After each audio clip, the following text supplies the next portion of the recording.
तीर्थ महिमा के प्रसंग में वामन अवतार की कथा। भगवान का बाष्कली दैत्य से त्रिलोकी के राज्य का अपहरण। भीष्म जी ने कहा, ब्राह्मण, अब मैं तीर्थों का अद्भुत महात्म्य सुनना चाहता हूँ, जिसे सुनकर मनुष्य संसार बंधन से मुक्त हो जाता है। आप विस्तार के साथ उसका वर्णन करो। पुलस्त जी बोले, राजन, ऐसे अनेकों पावन तीर्थ हैं, जिनका नाम लेने से भी बड़े बड़े पातकों का नाश हो जाता है। तीर्थों का दर्शन करना, उनमें स्नान करना, वहां जाकर बार बार डुबकी लगाना तथा समस्त तीर्थों का स्मरण करना, ये मनोवांछित फल को देने वाले हैं। भीष्म, पर्वत, नदियां, क्षेत्र, आश्रम और मानस आदि सरोवर सभी तीर्थ कहे गए हैं, जिनमें तीर्थ यात्रा के उद्देश्य से जाने वाले पुरुष को पग पग पर अश्वमेध आदि यज्ञों का फल होता है। इसमें तनिक भी संदेह नहीं है। भीष्म जी ने पूछा, द्विज श्रेष्ठ, मैं आपसे भगवान श्री विष्णु का चरित्र सुनना चाहता हूँ। सर्व समर्थ एवं सर्वव्यापक श्री विष्णु ने यज्ञ पर्वत पर जा वहां अपने चरण रखकर किस दानव का दमन किया था? महामुनि, वे सारी बातें मुझे बताइए। पुलस्त जी बोले, वत्स, तुमने बड़ी उत्तम बात पूछी है। एकाग्र चित्त होकर सुनो। प्राचीन सतयुग की बात है। बलिष्ठ दानवों में समूचे स्वर्ग पर अधिकार जमा लिया था। इंद्र सहित संपूर्ण देवताओं को जीतकर उनसे त्रिभुवन का राज्य छीन लिया था। उनमें बाष्कली नाम का दानव सबसे बलवान था। उसने समस्त दानवों को यज्ञ का भोक्ता बना दिया। इससे इंद्र को बड़ा दुख हुआ। वे अपने जीवन से निराश हो चले। उन्होंने सोचा, ब्रह्मा जी के वरदान से दानवराज बाष्कली मेरे तथा संपूर्ण देवताओं के लिए युद्ध में अवध्य हो गया है। अतः मैं ब्रह्मलोक में चलकर भगवान ब्रह्मा जी की ही शरण लूंगा। उनके सिवा और कोई मुझे सहारा देने वाला नहीं है। ऐसा विचार कर देवराज इंद्र संपूर्ण देवताओं को साथ ले तुरंत उस स्थान पर गए जहां भगवान ब्रह्मा जी विराजमान थे। इंद्र बोले, देव, क्या आप हमारी दशा नहीं जानते? अब हमारा जीवन कैसे रहेगा? प्रभु, आपके वरदान से दैत्यों ने हमारा सर्वस्व छीन लिया। मैं दुरात्मा बाष्कली की सारी करतूतें पहले ही आपको बता चुका हूँ। पितामहा, आप ही हमारे पिता हैं। हमारी रक्षा के लिए शीघ्र ही कोई उपाय कीजिए। संसार से वेद पाठ और यज्ञ याग आदि उठ गए। उत्सव और मंगल की बातें जाती रहीं। सबने अध्ययन करना छोड़ दिया है। दंड नीति भी उठा दी गई है। इन सब कारणों से संसार के प्राणी किसी तरह सांस मात्र ले रहे हैं। जगत पीड़ाग्रस्त तो था ही, अब और भी कष्टतर दशा को पहुंच गया है। इतनी समय में हम लोगों को बड़ी गिलानी उठानी पड़ी है। ब्रह्मा जी ने कहा, देवराज, मैं जानता हूं बाष्कली बड़ा नीच है और वरदान पाकर घमंड से भर गया है। यद्यपि तुम लोगों के लिए वह अजेय है, तथापि मैं समझता हूं भगवान श्री विष्णु उसे अवश्य ठीक कर देंगे। पुलस्त जी कहते हैं, उस समय ब्रह्मा जी समाधि में स्थित हो गए। उनके चिंतन करने पर ध्यान मात्र से चतुर्भुज भगवान श्री विष्णु थोड़े ही समय में सबके देखते देखते वहां आ पहुंचे। भगवान श्री विष्णु बोले, ब्राह्मण, इस ध्यान को छोड़ो। जिसके लिए तुम ध्यान करते हो वही मैं साक्षात तुम्हारे पास आ गया हूं। ब्रह्मा जी ने कहा, स्वामी ने यहां आकर मुझे दर्शन दिया, यह बहुत बड़ी कृपा हुई। जगत के लिए जगदीश्वर को जितनी चिंता है उतनी और किसको हो सकती है। मेरी उत्पत्ति भी आपने जगत के लिए ही की थी और जगत की यह दशा है, अतः उसके लिए भगवान का यह शुभागमन वास्तव में कोई आश्चर्य की बात नहीं है। प्रभु, विश्व के पालन का कार्य आपके ही अधीन है। इस इंद्र का राज्य बाष्कली ने छीन लिया है। चराचर प्राणियों के सहित त्रिलोकी को अपने अधिकार में कर लिया है। केशव, अब आप ही सलाह देकर अपने इस सेवक की सहायता कीजिए। भगवान श्री वासुदेव ने कहा, ब्रह्मान, तुम्हारे वरदान से वह दानव इस समय अवध है, तथापि उसे बुद्धि के द्वारा बंधन में डालकर परास्त किया जा सकता है। मैं दानवों का विनाश करने के लिए वामन रूप धारण करूंगा। ये इंद्र मेरे साथ बाष्कली के घर चले और वहां पहुंचकर मेरे लिए इस प्रकार वर की याचना करे। राजन, इस बौने ब्राह्मण के लिए 3 पग भूमि का दान दीजिए। महाभाग, इनके लिए मैं आपसे याचना करता हूं। ऐसा कहने पर वह दानव राज अपने प्राण तक दे सकता है। पितामह, उस दानव का दान स्वीकार करके पहले उसे राज्य से वंचित करूंगा, फिर उसे बांधकर पाताल का निवासी बनाऊंगा। यूं कहकर भगवान श्री विष्णु अंतर्धान हो गए। तदनंतर कार्य साधन के अनुकूल समय आने पर संपूर्ण प्राणियों पर दया करने वाले देवादिदेव भगवान ने देवताओं का हित करने के लिए अदिति का पुत्र होने का विचार किया। भगवान ने जिस दिन गर्भ में प्रवेश किया उस दिन स्वच्छ वायु बहने लगी। संपूर्ण प्राणी बिना किसी उपद्रव के अपने अपने इच्छित पदार्थ प्राप्त करने लगे। वृक्षों से फूलों की वर्षा होने लगी। समस्त दिशाएं निर्मल हो गईं तथा सभी मनुष्य सत्यपरायण हो गए। देवी अदिति ने 1000 दिव्य वर्षों तक भगवान को गर्भ में धारण किया। इसके बाद वे भूत भावन प्रभु वामन रूप में प्रकट हुए।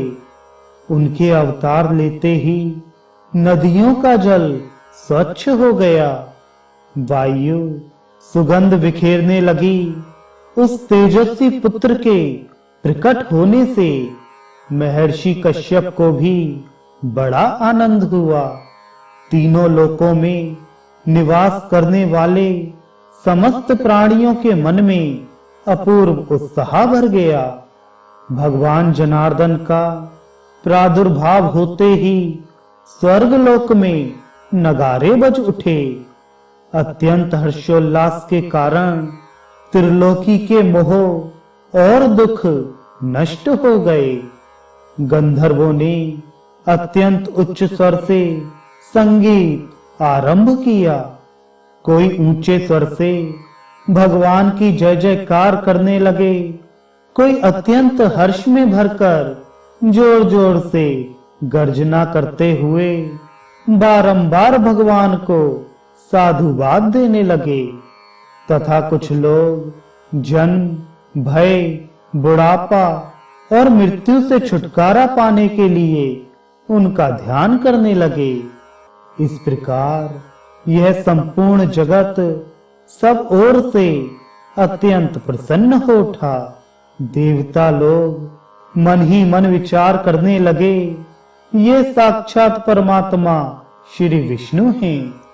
ब्रह्मा जी के अनुरोध से जगत की रक्षा के लिए इन जगदीश्वर ने यह छोटा सा शरीर धारण किया है। ये ही ब्रह्मा, ये ही विष्णु और ये ही महेश्वर हैं। देवता, यज्ञ और स्वर्ग सब कुछ ये ही हैं। इसमें तनिक भी संदेह नहीं है। यह संपूर्ण चराचर जगत भगवान श्री विष्णु से व्याप्त है।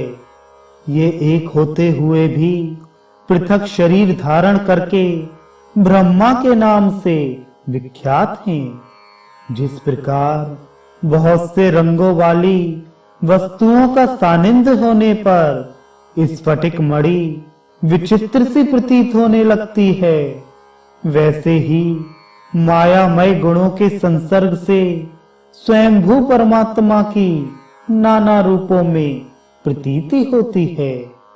जैसे एक ही गायरपत्य अग्नि, दक्षिणाग्नि तथा आहवनी अग्नि आदि भिन्न भिन्न संज्ञाओं को प्राप्त होती है, उसी प्रकार ये एक ही श्री विष्णु ब्रह्मा आदि अनेक नाम एवं रूपों में उपलब्ध होते हैं। ये भगवान सब तरह से देवताओं का कार्य सिद्ध कर देंगे। शुद्ध चित्त वाले देवगण जब इस प्रकार सोच रहे थे, उसी समय भगवान वामन इंद्र के साथ बाष्कली के घर गए।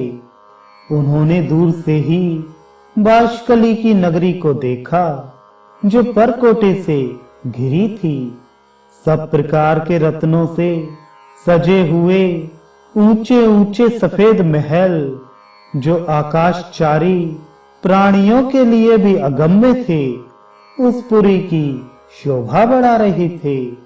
नगर की सड़कें बड़ी ही सुंदर एवं क्रमबद्ध बनाई गई थी। कोई ऐसा पुष्प नहीं, ऐसी विद्या नहीं, ऐसी शिल्प नहीं तथा ऐसी कला नहीं जो वाष्कली की नगरी में मौजूद ना रही हो। वहीं रहकर दानवराज वाष्कली चराचर प्राणियों सहित समस्त त्रिलोकी का पालन करता था।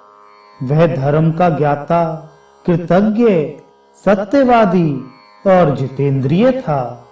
सभी प्राणी उससे सुगमता पूर्वक मिल सकते थे। न्याय अन्याय का निर्णय करने में उसकी बुद्धि बड़ी ही कुशल थी। वह ब्राह्मणों का भक्त, शरणागतों का रक्षक तथा दीन और अनाथों पर दया करने वाला था। मंत्र शक्ति, प्रभु शक्ति और उत्साह शक्ति, इन तीनों शक्तियों से वह संपन्न था। संधि, विग्रह, यान, आसन, द्वैधी भाव और समाश्रय, राजनीति के इन 6 गुणों का अवसर के अनुकूल उपयोग करने में उसका सदा उत्साह रहता था। वह सबसे मुस्कुराकर बात करता था। वेद और वेदांगों के तत्व का उसे पूर्ण ज्ञान था। वह यज्ञों का अनुष्ठान करने वाला, तपस्या परायण, उदार, सुशील, संयमी, प्राणियों की हिंसा से विरत, माननीय पुरुषों को आदर देने वाला, शुद्ध हृदय, प्रसन्न मुख, पूजनीय पुरुषों का पूजन करने वाला, संपूर्ण विषयों का ज्ञाता, दुर्दमनीय, सौभाग्यशाली, देखने में सुंदर, अन्न का बहुत बड़ा संग्रह रखने वाला, बड़ा धनी और बहुत बड़ा दानी था। वह धर्म, अर्थ और काम तीनों के साधन में संलग्न रहता था।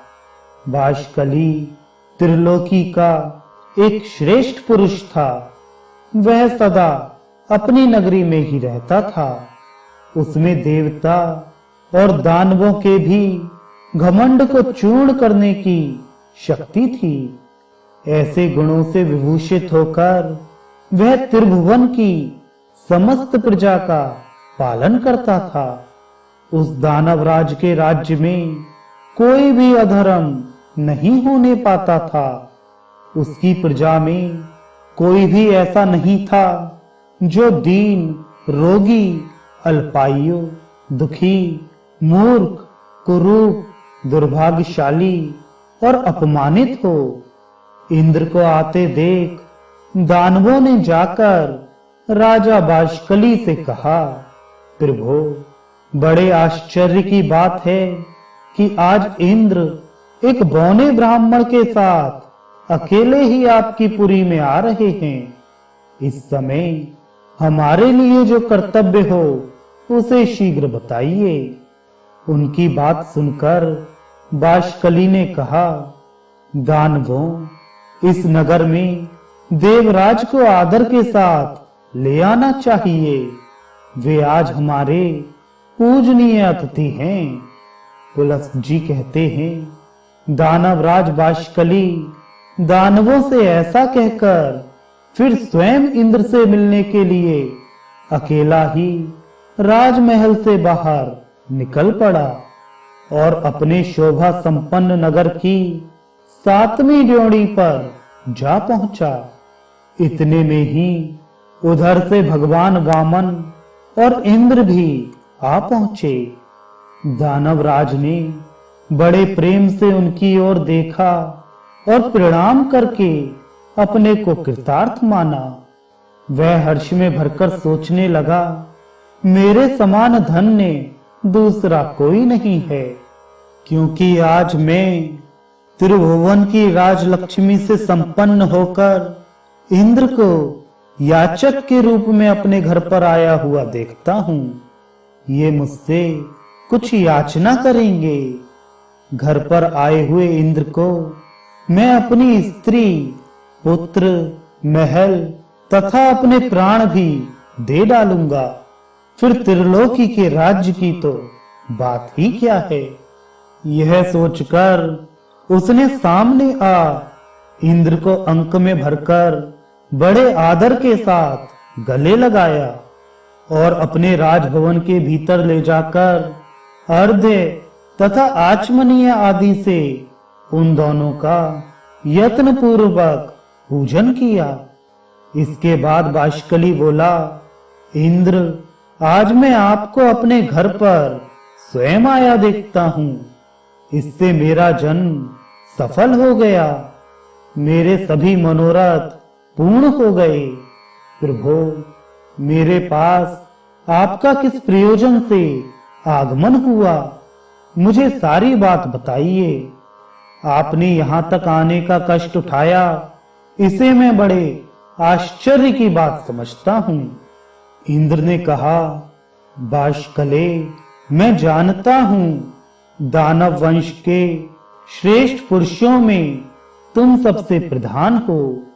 तुम्हारे पास मेरा आना कोई आश्चर्य की बात नहीं है। तुम्हारे घर पर आए हुए याचक कभी विमुख नहीं लौटते।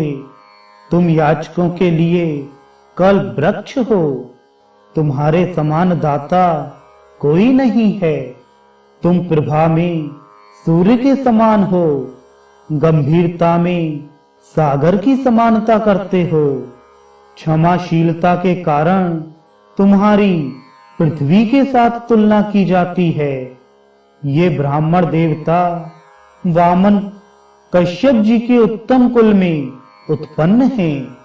इन्होंने मुझसे 3 पग भूमि के लिए याचना की है, किंतु वाशकले मेरा त्रिभुवन का राज्य तो तुमने पराक्रम करके छीन लिया है। अब मैं निराधार और निर्धन हूं। इन्हें देने के लिए मेरे पास कोई भूमि नहीं है, इसलिए तुमसे याचना करता हूं।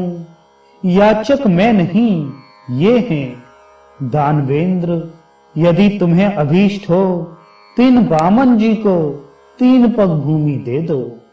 बाष्कली ने कहा, देवेंद्र, आप भले पधारे, आपका कल्याण हो। जरा अपनी ओर तो देखिए, आप ही सबके परम आश्रय हैं। पितामह ब्रह्मा जी त्रिभुवन की रक्षा का भार आपके ऊपर डालकर सुख से बैठे हैं और ध्यान धारणा से युक्त हो परम पद का चिंतन करते हैं। भगवान श्री विष्णु भी अनेकों संग्रामों से थककर जगत की चिंता छोड़ आपके ही भरोसे क्षीर सागर का आश्रय ले सुख की नींद सो रहे हैं। उमानाथ भगवान शंकर भी आपको ही सारा भार सौंपकर कैलाश पर्वत पर विहार करते हैं। मुझसे भिन्न बहुत से दानवों को, जो बलवानों से भी बलवान थे, आपने अकेले ही मार गिराया। 12 आदित्य, 11 रुद्र, दोनों अश्विनी कुमार, 8 वसु तथा सनातन देवता धर्म, ये सब लोग आपके ही बाहुबल का आश्रय ले स्वर्गलोक में यज्ञ का भाग ग्रहण करते हैं। आपने उत्तम दक्षिणाओं से संपन्न 100 यज्ञों द्वारा भगवान का यजन किया है। वृत्र और नमूची आपके ही हाथ से मारे गए हैं। आपने ही ताक नामक दैत्य का दमन किया है। सर्वसमर्थ भगवान विष्णु ने आपकी ही आज्ञा से दैत्यराज हिरण्यकशिपु को अपनी जांघ पर बिठाकर मार डाला था। आप ऐरावत के मस्तक पर बैठकर वज्र हाथ में लिए जब संग्राम भूमि में आते हैं, उस समय आपको देखते ही सब दानव भाग जाते हैं। पूर्व काल में आपने बड़े बड़े बलिष्ठ दानवों पर विजय पाई है। देवराज, आप ऐसे प्रभावशाली हैं, आपके सामने मेरी क्या गिनती हो सकती है। आपने मेरा उद्धार करने की इच्छा से ही यहाँ पदार्पण किया है।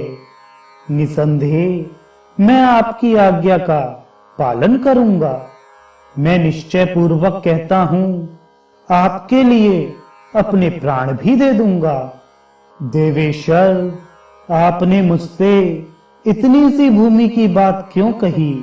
यह स्त्री, पुत्र, गौएं तथा और जो कुछ भी धन मेरे पास है, वह सब एवं त्रिलोकी का सारा राज्य इन ब्राह्मण देवता को दे दीजिए। आप ऐसा करके मुझ पर तथा मेरे पूर्वजों पर कृपा करेंगे, इसमें तनिक भी संशय नहीं है। क्योंकि भावी प्रजा कहेगी, पूर्व काल में राजा बाष्कली ने अपने घर पर आए हुए इंद्र को त्रिलोकी का राज्य दे दिया था। आप ही क्यों, दूसरा भी कोई याचक यदि मेरे पास आए तो वह सदा ही मुझे अत्यंत प्रिय होगा। आप तो उन सब में मेरे लिए विशेष आदरणीय हैं, अतः आपको कुछ भी देने में मुझे कुछ भी विचार नहीं करना है। परंतु देवराज, मुझे इस बात से बड़ी लज्जा हो रही है कि इन ब्राह्मण देवता के विशेष प्रार्थना करने पर आप मुझसे 3 ही पग भूमि मांग रहे हैं। मैं इन्हें अच्छे अच्छे गांव दूंगा और आपको स्वर्ग का राज्य अर्पण कर दूंगा। वामन जी को स्त्री और भूमि दोनों दान करूंगा। आप मुझ पर कृपा करके यह सब स्वीकार करें। पुलस्त जी कहते हैं, राजन, दानवराज बाष्कली के ऐसा कहने पर उसके पुरोहित शुक्राचार्य ने उससे कहा, महाराज, तुम्हें उचित अनुचित का बिल्कुल ज्ञान नहीं है। किसको कब क्या देना चाहिए इस बात से तुम अनभिज्ञ हो। अतः मंत्रियों के साथ भली भांति विचार करके युक्तायुक्त का निर्णय करने के पश्चात तुम्हें कोई कार्य करना चाहिए। तुमने इंद्र सहित देवताओं को जीतकर त्रिलोकी का राज्य प्राप्त किया है। अपने वचन को पूरा करते ही तुम बंधन में पड़ जाओगे। राजन, ये जो वामन है, इन्हें साक्षात सनातन विष्णु ही समझो। इनके लिए तुम्हें कुछ नहीं देना चाहिए, क्योंकि इन्होंने ही तो पहले तुम्हारे वंश का उच्छेद कराया है और आगे भी कराएंगे। इन्होंने माया से दानवों को परास्त किया है और माया से ही इस समय बौने ब्राह्मण का रूप बनाकर तुम्हें दर्शन दिया है। अतः अब बहुत कहने की आवश्यकता नहीं है। इन्हें कुछ ना दो। 3 पग तो बहुत हैं। मक्खी के पैर के बराबर भी भूमि देना ना स्वीकार करो। यदि मेरी बात नहीं मानोगे तो शीघ्र ही तुम्हारा नाश हो जाएगा। यह मैं तुम्हें सच्ची बात कह रहा हूं। बाष्कली ने कहा, गुरुदेव, मैंने धर्म की इच्छा से इन्हें सब कुछ देने की प्रतिज्ञा कर ली है। प्रतिज्ञा का पालन अवश्य करना चाहिए। यह सत्पुरुषों का सनातन धर्म है। यदि ये भगवान विष्णु हैं और मुझसे दान लेकर देवताओं को समृद्धशाली बनाना चाहते हैं, तब तो मेरे समान धन्य दूसरा कोई नहीं होगा।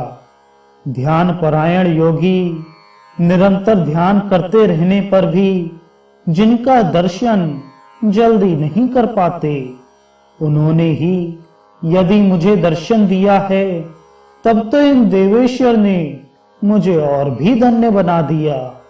जो लोग मेरे हाथ से कुश और जल लेकर दान देते हैं, वे भी मेरे दान से सनातन परमात्मा भगवान विष्णु प्रसन्न हो। इस वचन के कहने पर मोक्ष के भागी होते हैं। इस कार्य को निश्चित रूप से करने के लिए मेरा जो दृढ़ संकल्प हुआ है, उसमें आपका उपदेश ही कारण है। बचपन में आपने एक बार उपदेश दिया था, जिसे मैंने अच्छी तरह अपने हृदय में धारण कर लिया था। वह उपदेश इस प्रकार था, शत्रु भी यदि घर पर आ जाए तो उसके लिए कोई भी वस्तु अदेय नहीं है। उसे कुछ भी देने से इनकार नहीं करना चाहिए। गुरुदेव, यही सोचकर मैंने इंद्र के लिए स्वर्ग का राज्य और वामन जी के लिए अपने प्राण तक दे डालने का निश्चय कर लिया है। जिस दान के देने में कुछ भी कष्ट नहीं होता, ऐसा दान तो संसार में सभी लोग देते हैं। यह सुनकर गुरु जी ने लज्जा से अपना मुंह नीचा कर लिया।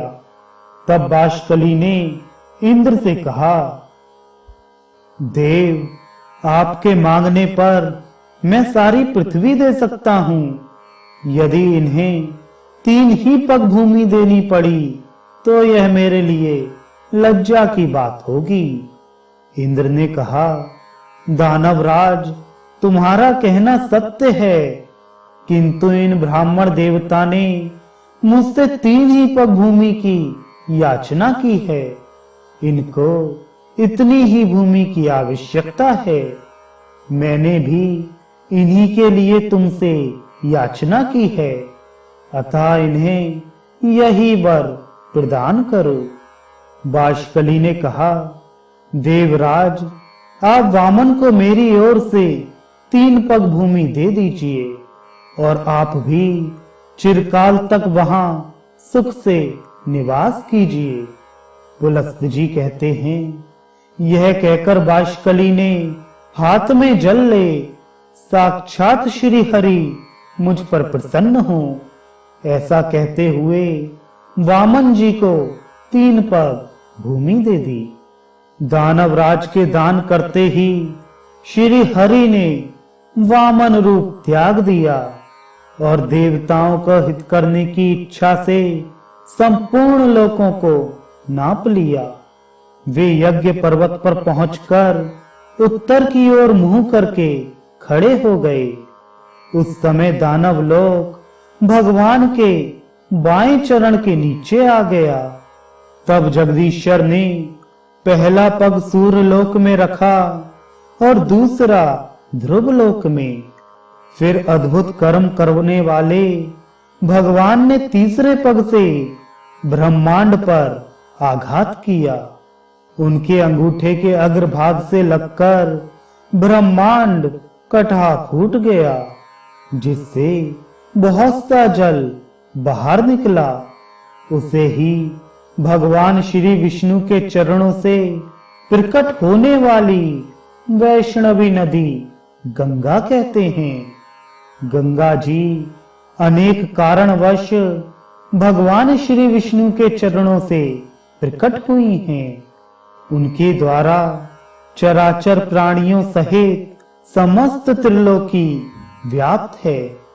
तत्पश्चात भगवान श्री वामन ने बाष्कली से कहा, मेरे 3 पग पूर्ण करो। बाष्कली ने कहा, भगवन, आपने पूर्व काल में जितनी बड़ी पृथ्वी बनाई थी, उसमें से मैंने कुछ भी नहीं छिपाया है। पृथ्वी छोटी है और आप महान हैं।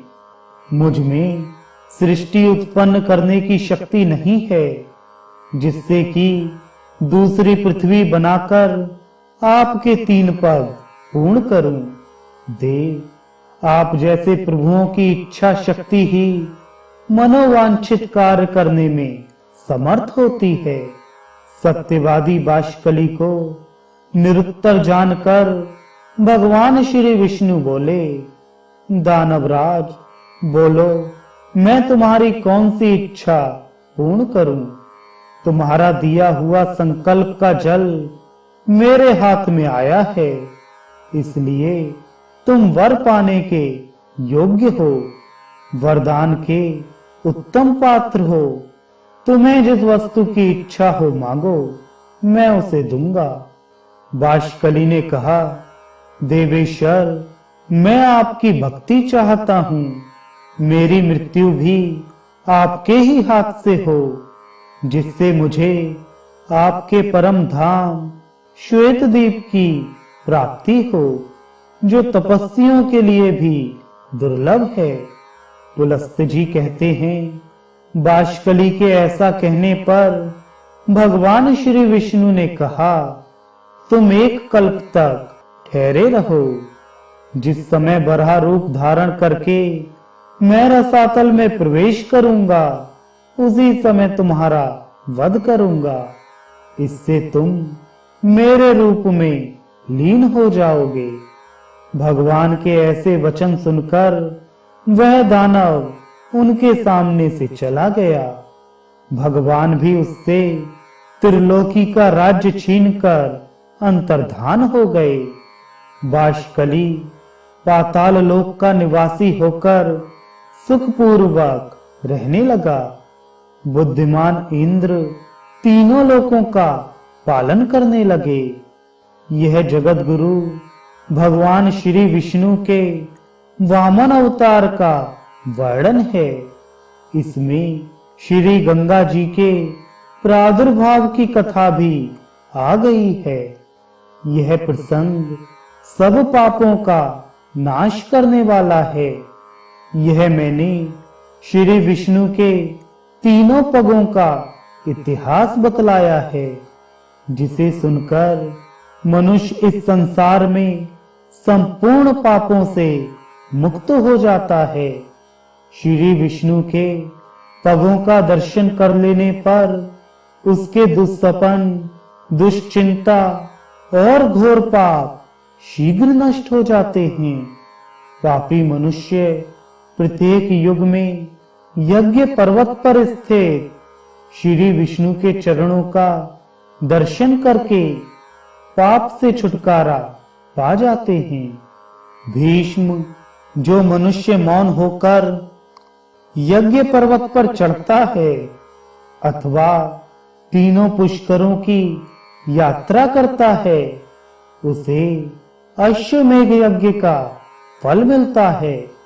वह सब पापों से मुक्त हो मृत्यु के पश्चात श्री विष्णु धाम में जाता है। भीष्म जी बोले, भगवान, यह तो बड़े आश्चर्य की बात है कि वामन जी के द्वारा दानवराज बाष्कली बंधन में डाला गया।